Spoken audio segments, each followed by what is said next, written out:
નમસ્કાર વિદ્યાર્થી મિત્રો, સ્વાગત છે આપનું આપની ચેનલ સ્ટડી માસ્ટરમાં. તો પાછલા કેટલાક વિડીયોઝમાં આપણે સ્વાધ્યાય 1.1ના લગભગ એકાદ બે દાખલા ગણ્યા. તો હવે પછી આપણે બાકીના દાખલા છે તે આજે આપણે જોઈશું કે આપેલ સંબંધ છે તે સ્વવાચક, સંમિત કે પરંપરિત છે કે નહીં. બરાબર છે? તો ચાલો જોઈએ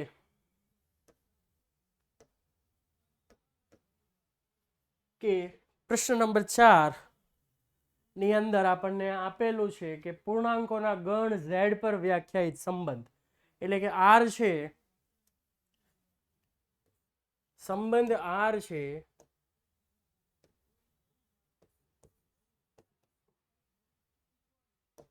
તે પૂર્ણાંક સંખ્યાઓના ગણ z થી z પર વ્યાખ્યાયિત છે.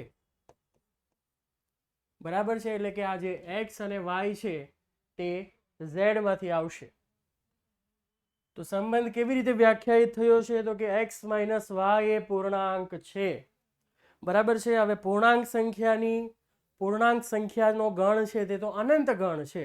એટલે કે અહીં સંબંધ r ને યાદીની રીતે લખવો શક્ય નથી. બરાબર છે? તો હવે આપણે અહીં ચેક કરવાનું છે કે આ સંબંધ r છે એ સ્વવાચક, સંમિત અને પરંપરિત છે કે નહીં. તો કેવી રીતે ચેક કરીશું? તો ચાલો જોઈએ કે સ્વવાચક સંબંધ કોને કહેવામાં આવે કે પ્રત્યેક a બિલોંગ્સ ટુ z માટે જો એ r ની અંદર છે, જો ક્રમયુક્ત જોડી a, એ r ની અંદર છે તો આપેલ સંબંધ r એ સ્વવાચક સંબંધ છે. તો ચાલો કે ધારો કે a બિલોંગ્સ ટુ z, એનો મતલબ શું થાય કે a એ કોઈ એક પૂર્ણાંક સંખ્યા છે. તો હવે હું a માઇનસ a કરું તો મને જવાબ શું મળશે? 0. તો શું 0 એ પૂર્ણાંક સંખ્યા છે? તો કે હા, પૂર્ણાંક સંખ્યા છે. તો જો 0 એ પૂર્ણાંક સંખ્યા હોય તો હું એવું કહી શકું કે a, એ r ની અંદર છે. કેમ? કારણ કે r માં કેવા સભ્યો આવેલા છે? તો કે x માઇનસ y એ પૂર્ણાંક છે. જે બેની બાદબાકી છે એ પૂર્ણાંક સંખ્યા મળતી હોય તો તે બે સંખ્યાઓથી બનતી ક્રમયુક્ત જોડી એ ગણ r ની અંદર આવેલી છે. માટે a માઇનસ a બરાબર 0, અને માટે આપણે એવું કહી શકીએ કે a માઇનસ a એ પૂર્ણાંક છે. અને જો a માઇનસ a એ પૂર્ણાંક હોય તો આપણે એવું કહી શકીએ કે a, એ r માં છે. અને જો એ r માં હોય તો આપણે એવું કહી શકીએ કે r એ સ્વવાચક સંબંધ છે. અને માટે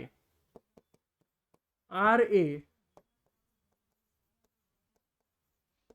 સ્વવાચક સંબંધ છે.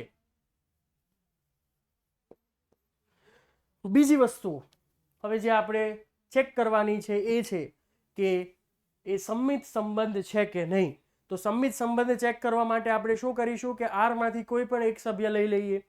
બરાબર છે? ધારો કે કોઈક એક ક્રમયુક્ત જોડી એ બી છે, તેને આપણે r માંથી લઈ લઈએ.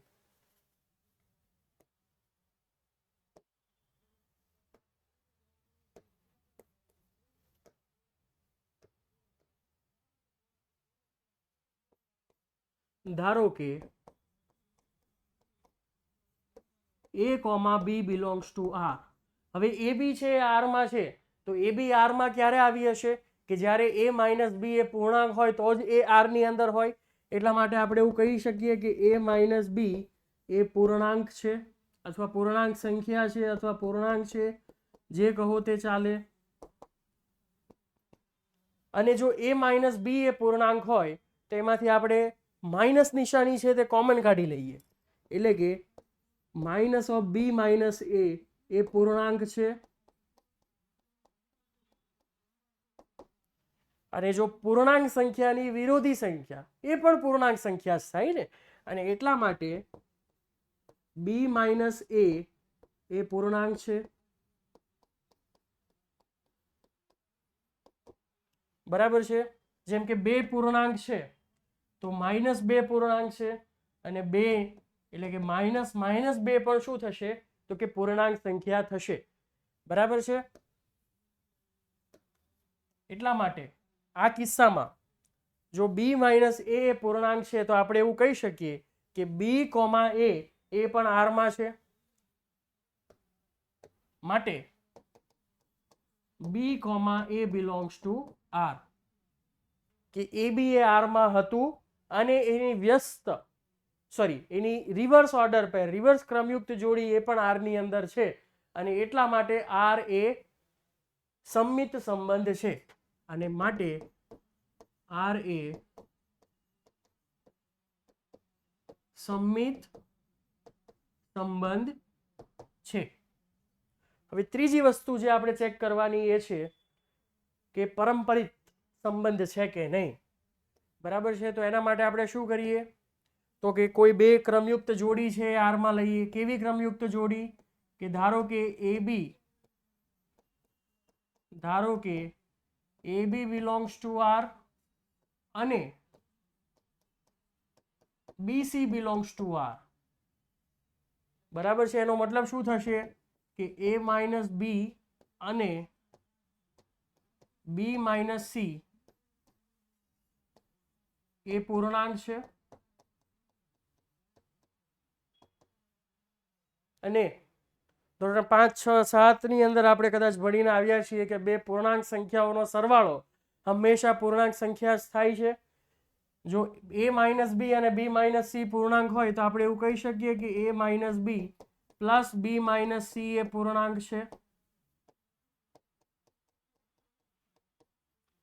ને જો એ પૂર્ણાંક હોય બરાબર છે તો -B જશે તો કે A - C એ પૂર્ણાંક છે.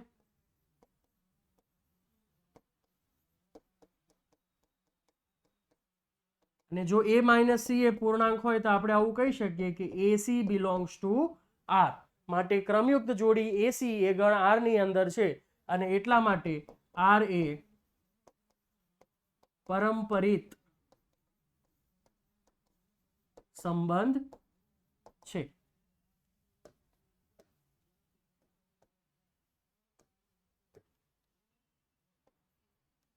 પરંપરિત સંબંધ છે. ચાલો વિદ્યાર્થી મિત્રો આગળનો પ્રશ્ન જોઈએ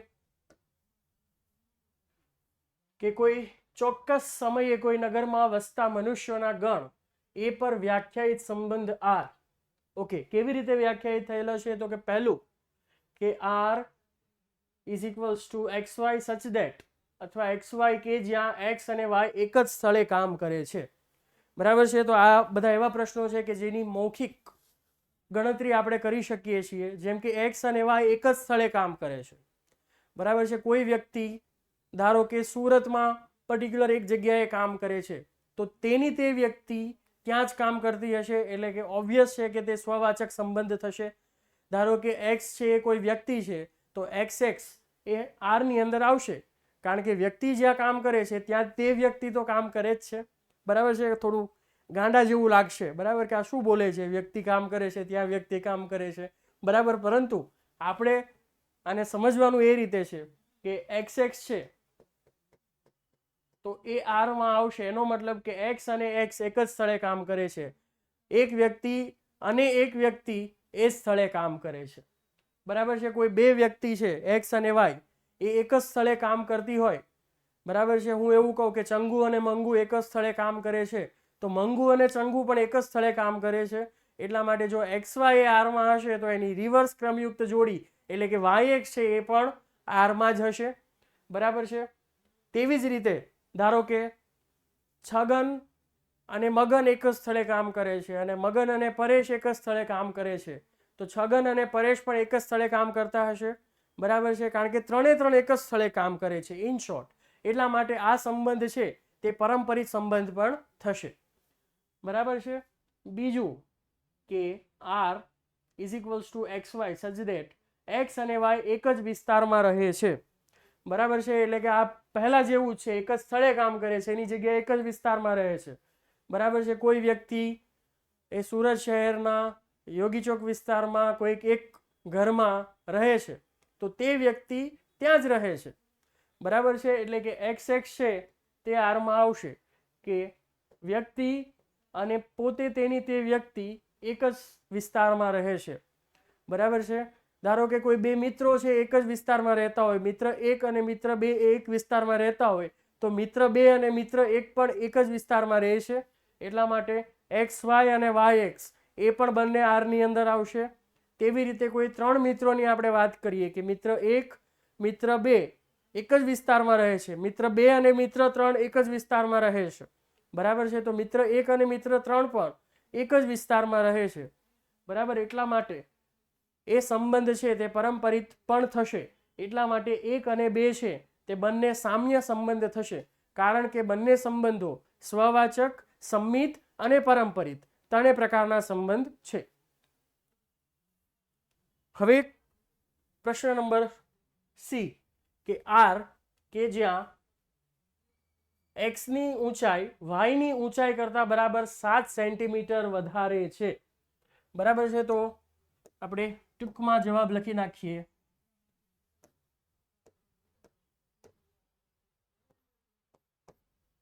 સામ્ય સંબંધ છે. R એ સામ્ય સંબંધ છે. તેવી જ રીતે બીજામાં પણ શું થશે? R એ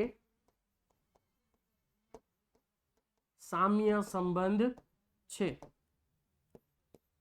ત્રીજું કે XY કે જ્યાં x ની ઊંચાઈ y ની ઊંચાઈ કરતા બરાબર 7 સેન્ટીમીટર વધારે છે. હવે કોઈ વ્યક્તિ તેની પોતાની કરતા 7 સેન્ટીમીટર ઊંચી હોઈ શકે નહીં, અને એટલા માટે XX છે એ કોઈ દિવસ R માં આવશે નહીં. બરાબર છે. ધારો કે મારી ઊંચાઈ 5 ફૂટ 8 ઇંચ છે, તો મારી ઊંચાઈને હું મારી ઊંચાઈ સાથે જ કમ્પેર કરું તો મારી ઊંચાઈ મને મારાથી 7 સેન્ટીમીટર વધારે કોઈ દિવસ મળવા પાત્ર નથી. અને એટલા માટે XX છે એ ગણ R ની અંદર આવશે નહીં, અને જો ગણ R ની અંદર આવશે નહીં તો આપણે કહી શકીએ કે R એ સ્વવાચક સંબંધ નથી. બરાબર. કે કોઈ વ્યક્તિ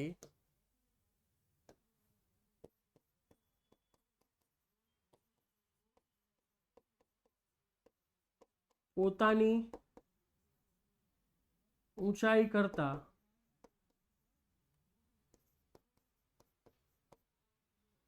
પોતે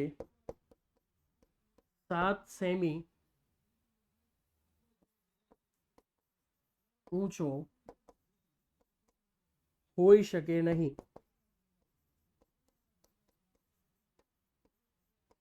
અને એટલા માટે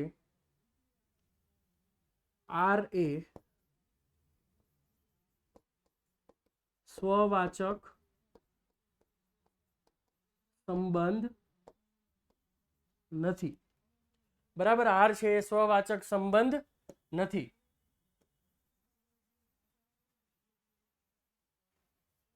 હવે સંમિત સંબંધ, તો સંમિત સંબંધ થશે કે નહીં? ધારો કે હું એવું લઉં કે XY is in R. એનો મતલબ શું થશે કે x ની ઊંચાઈ y ની ઊંચાઈ કરતા બરાબર 7 સેન્ટીમીટર વધારે છે, એટલે કે x ની ઊંચાઈ y ની ઊંચાઈ કરતા 7 સેન્ટીમીટર વધારે છે. જો x ની ઊંચાઈ y ની ઊંચાઈ કરતા 7 સેન્ટીમીટર વધારે હોય તો y ની ઊંચાઈ છે x ની ઊંચાઈ કરતા 7 સેન્ટીમીટર વધારે હોઈ શકે નહીં. અને એટલા માટે yx છે R માં કદી પણ હોઈ શકે નહીં. માટે y ની ઊંચાઈ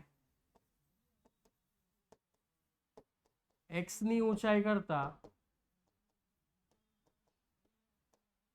7 સેમી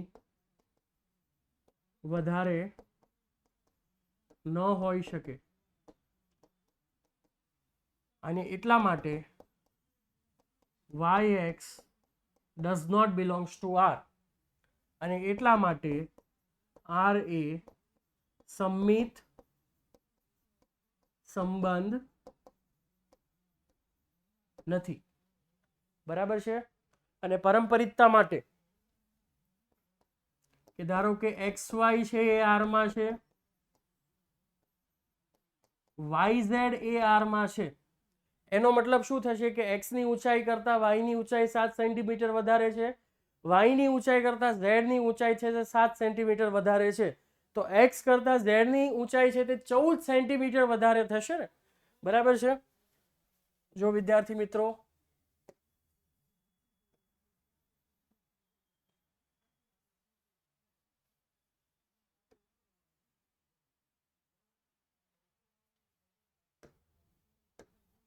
કે ધારો કે આ x છે, આ y છે અને આ z છે, તો આ +7 છે અને આ +7 છે, તો આ બંનેની વચ્ચેનો તફાવત છે તે +14 થશે, બરાબર છે? અને એટલા માટે xz છે તે r માં હોઈ શકે નહીં, અને જો xz r માં ન હોય તો આપણે કહી શકીએ કે સંબંધ પરંપરિત સંબંધ નથી, બરાબર છે? કે xy belongs to r અને yz belongs to r માટે x ની ઊંચાઈ, સોરી મારાથી આકૃતિ દોરવામાં થોડી ભૂલ થઈ, કે અહીંયા આવશે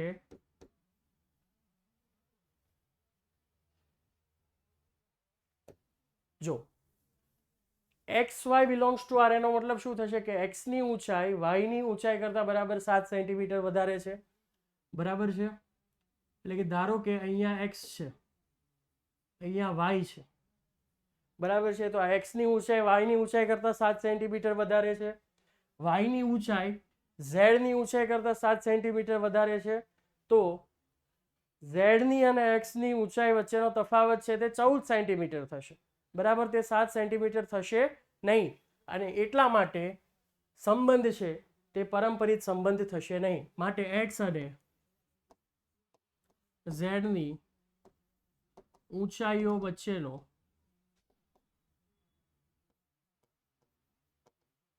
તફાવત 14 સેન્ટીમીટર થશે,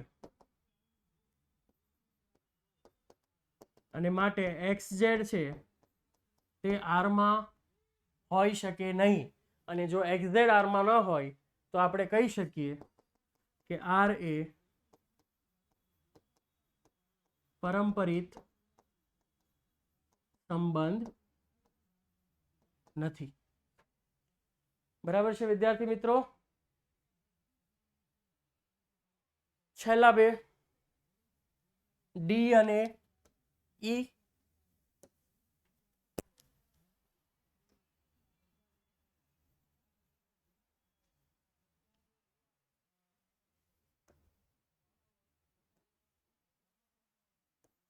ડી ફોર ડોન્કી, કે XY કે જ્યાં x એ y ની પત્ની છે, બરાબર છે? તો આ પણ મૌખિક રીતે આપણે સોલ્વ કરી શકીએ કે કોઈ વ્યક્તિ પોતાની પત્ની હોઈ શકે નહીં, બરાબર છે? એટલા માટે આ સંબંધ છે તે સ્વવાચક સંબંધ નથી. જો x એ y ની પત્ની હોય તો y એ x નો પતિ થશે, એટલે કે જો x એ y ની પત્ની હોય તો y એ x ની પત્ની હોઈ શકે નહીં, અને એટલા માટે આ સંબંધ છે તે સંમિત સંબંધ પણ થશે નહીં, અને જો x એ y ની પત્ની હોય તો આપણને એવી કોઈ જોડી જ ના મળે કે જેમાં y છે એની બીજી કોઈ પત્ની મળે, બરાબર છે? x એ y ની પત્ની હોય એનો મતલબ કે y એ પુરુષ છે, અને એ કિસ્સામાં આ સંબંધ છે તે પરંપરિત સંબંધ થશે, બરાબર છે? ઘણા વિદ્યાર્થીઓ અહીંયા ભૂલ કરતા હોય છે કે XY belongs to R, બરાબર છે? એટલે કે તમને કોઈ YZ belongs to R મળવા પાત્ર નથી, અને જ્યારે YZ belongs to R મળવા પાત્ર નથી ત્યારે સંબંધ છે તે પરંપરિત સંબંધ થશે, એટલા માટે ડી છે એ માત્ર પરંપરિત સંબંધ છે, R માત્ર પરંપરિત સંબંધ છે. બરાબર, એક્સ એ વાય નો પિતા છે. બરાબર છે, કોઈ પોતાનો અને પોતાનો પિતા હોઈ શકે નહીં, અને એટલા માટે અહીં આ સંબંધ છે તે સ્વવાચક સંબંધ થશે નહીં. બરાબર, સ્વવાચક નથી. સંમિત જો એક્સ એ વાય નો પિતા હોય તો વાય એ એક્સ નો પુત્ર થશે, એ પિતા થશે નહીં, અને એટલા માટે આ સંબંધ છે તે સંમિત સંબંધ પણ થશે નહીં. બરાબર છે, સ્વવાચક માટે આપણે ચેક કરી શકીએ કે X Y belongs to R તથા Y Z belongs to R. એનો મતલબ શું થશે કે વાય છે એ પિતા છે અને એક્સ છે તે પુત્ર છે. સોરી, એક્સ એ વાય નો પિતા છે. સોરી, એક્સ છે એ પિતા છે અને વાય છે તે પુત્ર છે. Y Z belongs to R એનો મતલબ શું થશે? વાય એ ઝેડ નો પિતા છે, એટલે કે વાય છે એ પિતા થશે અને ઝેડ છે એ પુત્ર થશે. તો એક્સ અને ઝેડ વચ્ચે દાદા પૌત્રનો સંબંધ થશે. બરાબર છે, પિતા પુત્રનો સંબંધ થશે નહીં, અને એટલા માટે આ સંબંધ છે તે પરંપરિત સંબંધ પણ નથી. એટલા માટે ઈ છે તે સંમિત પણ નથી, સ્વવાચક પણ નથી અને પરંપરિત સંબંધ પણ નથી. બરાબર છે, માટે આર એ સંમિત, પરંપરિત કે સ્વવાચક સંબંધ નથી. બરાબર, મજાના છે ને પ્રશ્નો વિદ્યાર્થી મિત્રો? મજા આવે છે ને? બરાબર છે, તો બાકીની વસ્તુઓ છે તે આપણે હવે પછીના વિડીયો લેક્ચરમાં જોઈશું. આ સર્વોનો આભાર.